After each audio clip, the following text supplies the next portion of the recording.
Assalomu alaykum va rahmatullohi va barakatuh. Tavhid bobiga oid 40 hadisni 18 hamda 19 hadislarni o'qib o'rganib chiqamiz inshaalloh.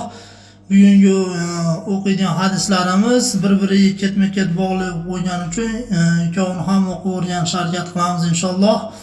Bismillahirrohmanirrohim. 18 hadisimiz Alloh taoloning arsh ustida ekanligiga iymon keltirish.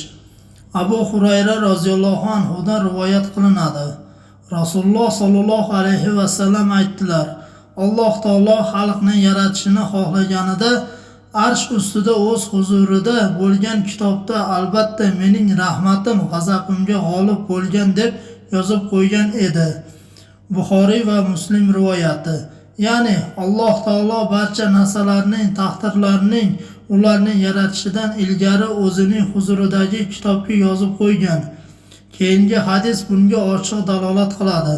19-hadisda o'qib o'rganamiz. Abdulloh ibn Amr roziyallohu anhudan rivoyat qilinadi.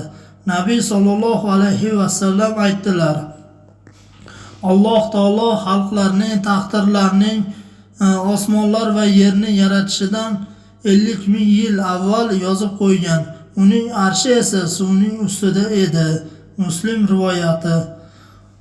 Shu o'qigan ikkala hadisimizga hayotimiz tarzida amal qiladigan, shu narsaga ergashadigan, shu narsani ustida yashaydigan bandalar qatorida bo'lishni Alloh subhanahu va taolodan duo qilib, iltijo qilib so'rab qolamiz.